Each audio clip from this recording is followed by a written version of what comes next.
இந்த பெரம்ப கையாலும் பிள்ளைகளை பழைக்கிறான்னு சொன்னாக்க அதுக்கு என்ன அர்த்தம்? பிள்ளைய நீ பழைக்கிற, அவனை வீணாக்குற, அவனுக்கு நன்மை செய்யற, நீ தீமை செய்யற. அதான் ஒருத்தர் சொன்னார், குழந்தைங்களுக்கு பாய்சன் கொடுக்குமா, பாய்சன் போட்டு ஊட்டுவோமா சொல்லுங்க. குழந்தைக்கு சோறு ஊட்ட உள்ளார கொஞ்சம் விஷத்தை கொடுத்து ஊட்டுவோமா?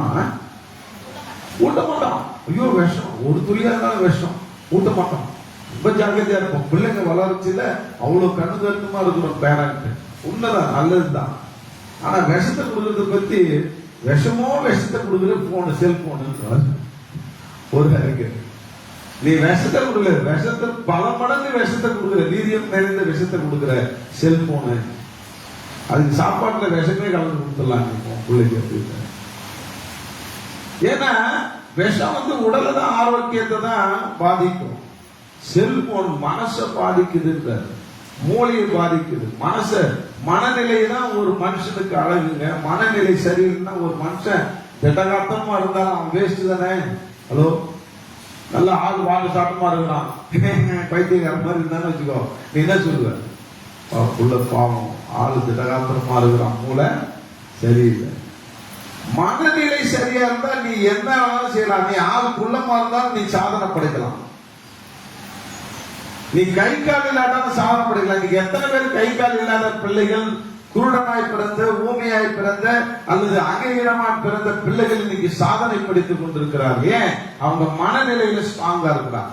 இந்த மனநிலையை ஸ்ட்ராங்கா வளர்க்கறது தான் இன்னைக்கு சண்டே கிளாஸ், யூத் மீட்டிங், இன்னைக்கு மெயின் மீட்டிங். இதெல்லாம் இப்ப நீங்க உட்கார்ந்து இருக்கிறது எதனாலன்னா, உன் மனசை நீ ஸ்ட்ராங் படுத்துறது தான் இங்க சத்தியத்தை கேட்கணும். அப்ப பிள்ளைகளுடைய மனநிலையை ஸ்ட்ராங் ஆக்கிறதுக்கு முதல் போய் கேளுங்க. இன்னைக்கு நான் இந்த சக்கரை வியாதிக்காக நிறைய ஆராய்ச்சி பண்ணிட்டு இருக்கேன். இது சரியாகும் அப்படின்றதுக்காக எங்க மாஸ்டருக்குலாம், நான் என்னுடைய மாஸ்டர்னா அவர்லாம் இந்த பிஹெச்டி முடிச்சு டாக்டரேட் முடிச்சவங்க, டாக்டரேட்ல பிஹெச்டி முடிச்சவங்க, பெரிய பெரிய மெடிக்கல் காலேஜ்ல ப்ரொஃபஸர் ஆகுறாங்க, இப்ப இருக்கிறாங்க.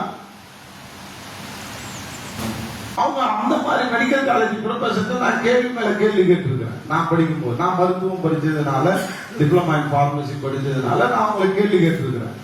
ஒரு எம்எம்சினாக்க மெட்ராஸ் மெடிக்கல் காலேஜ் ப்ரொஃபஸர் ஒருத்தர் நான் கேள்வி கேட்கிறேன். எங்களுக்கு பாடம் நடத்தும் போது, இந்த சக்கரை வியாதியை நல்லாக்கவே முடியாதா, மாற்று அறுவை சிகிச்சை பண்றீங்களே, இருதயத்தை மாத்துறீங்க, கிட்னியை மாத்துறீங்க, எதுக்கோ மாத்துறீங்க உறுப்புகள் எல்லாம். அதே மாதிரி இந்த பேங்க்ரியாஸ் அந்த இதை மாற்ற முடியாதா? செத்து போனவன் எடுத்து பேங்க்ரியாஸ் நல்லா இருக்கிறத வச்சுதான் அவங்க சுகர் வியாதியே சரியாயிடுங்க.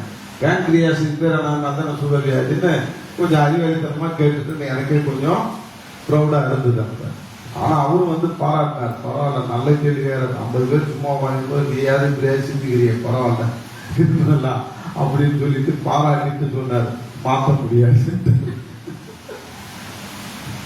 அவர் சொன்ன ரீசன் என்ன அப்படின்னாக்கா, இருதயம் என்பது உறுப்பு, ஆர்கன், ஆர்கன் தானே சொல்லணும், ஆர்கன்.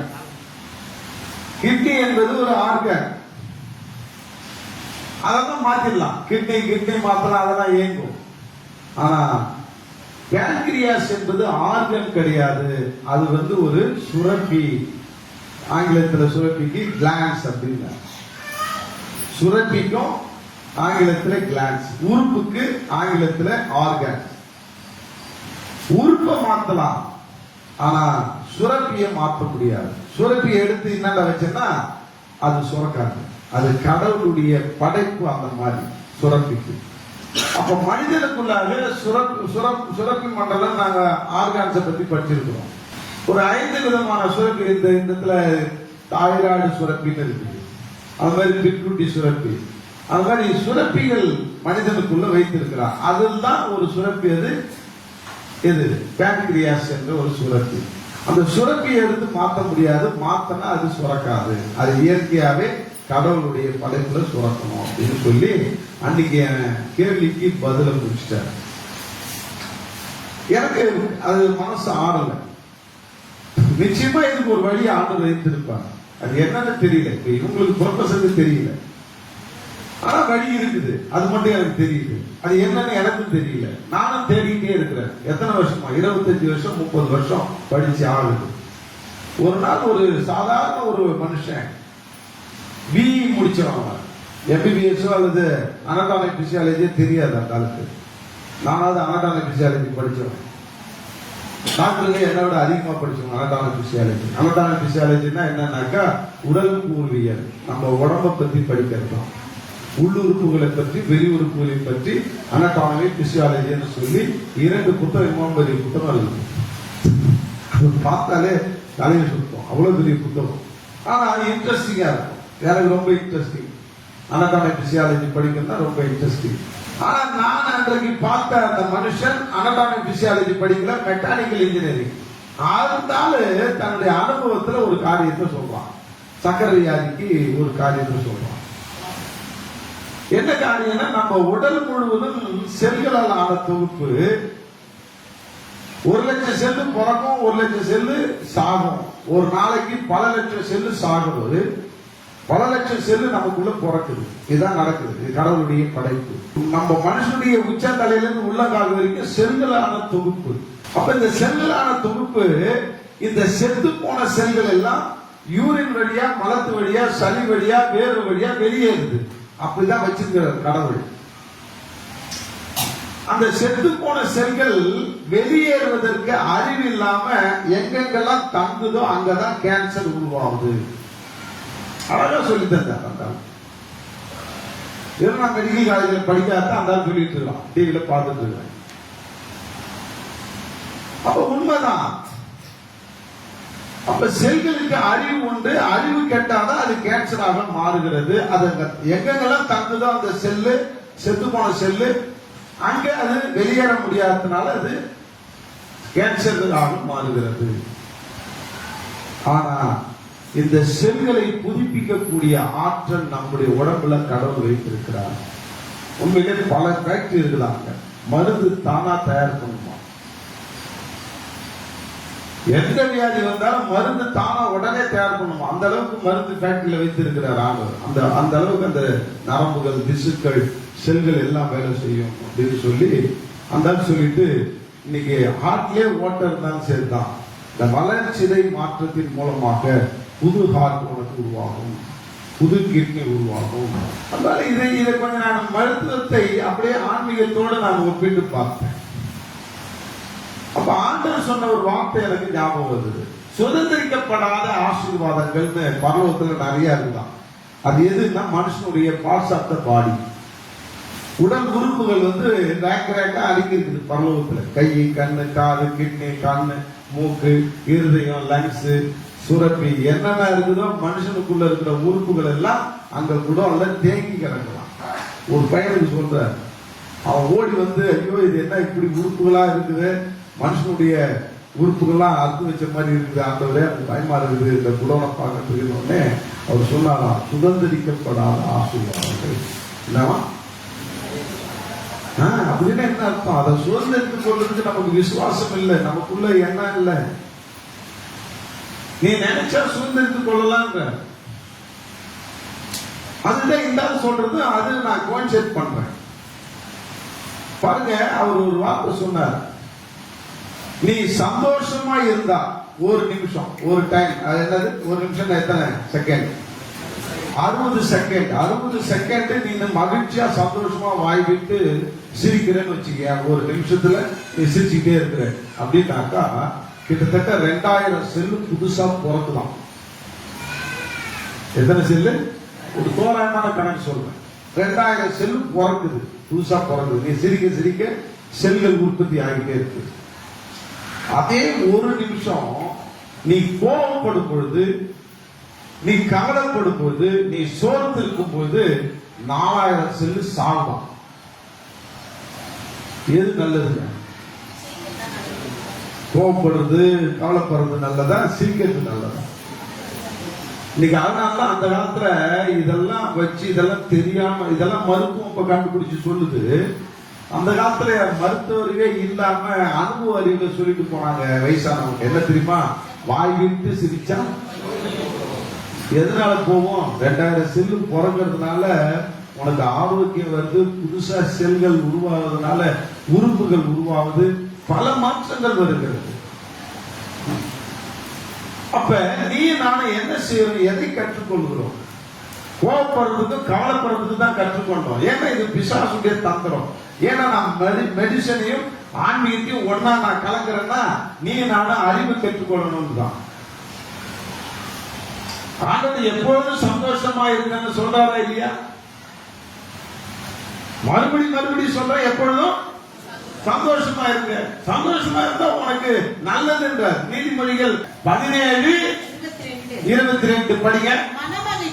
மனமகிழ்ச்சி நல்ல ஔஷதம், முறிந்த ஆவியோ எலும்புகளை உலரப்பண்ணும். அன்பாலே இது ரொம்ப பெரிய ஆராய்ச்சி பண்ண இந்த வசனத்தை வச்சுக்கிட்டு அதே உத்து பார்த்து மைக்ரோஸ்கோப்ல பாக்குற மாதிரி பார்த்து நான் மைக்ரோஸ்கோப் பார்க்க தெரியும். நாங்கெல்லாம் மருத்துவத்துறையில எங்களுக்கு ஒரு வகுப்பே இருக்குது.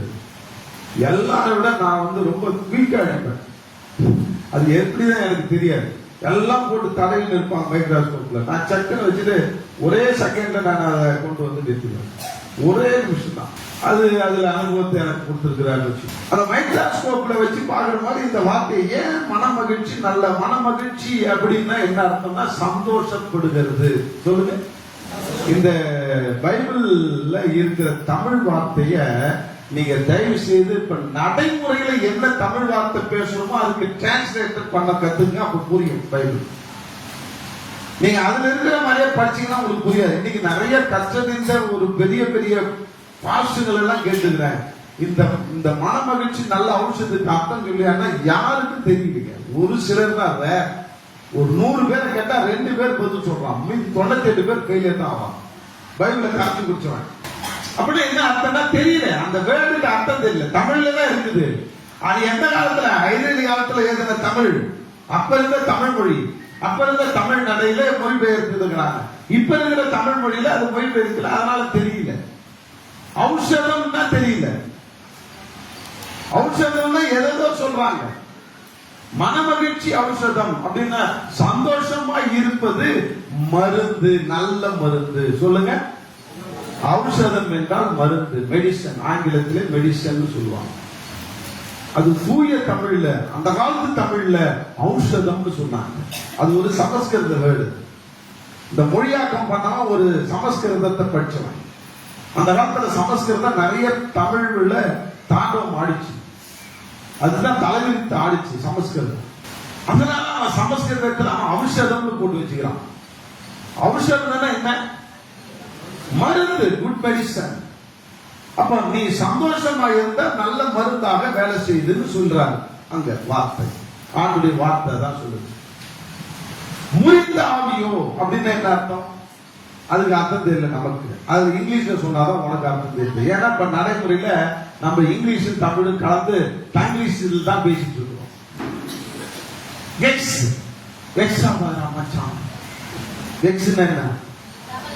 என்ன அப்படியே ஒருத்தர் ஏதாவது ஒரு வார்த்தை சொன்னா அப்படியே வெக்ஸாய் உட்கார்ந்து இருக்க. வெக்ஸாய் தான் நீ தமிழ் அர்த்தமா எடுத்துக்கிற. வெக்ஸானாதான் உனக்கு புரியும். வெக்ஸா அர்த்தம் என்ன? சோர்ந்து போறது, கவலைப்படுறது. அப்ப இங்க என்ன சொல்றாரு? முறிந்த ஆவி அப்படி என்றால் கவலைப்படுவது. சொல்லுங்க. எலும்புகளை உலர பண்ணும். அதுக்கு அர்த்தம் தெரியல. அதாவது இங்கிலீஷ்ல சொன்னா உன் போனுகளை ட்ரை ஆக்கிடுமா. உன் போன் எது போனு உள்ள இருக்கிறதெல்லாம் போனு தான். போனை ட்ரை ஆக்குதுன்னு என்னது? காஞ்சி போக வச்சிருக்கு, கருவடை இருக்குது. இதுக்கு அர்த்தம் புரியல. நான் நோண்டி பார்க்கிறேன். அப்பதான் புரியுது. என்ன புரியுதுன்னா கவலைப்படுவது உன் எலும்புகளை உலர பண்ணுகிறது.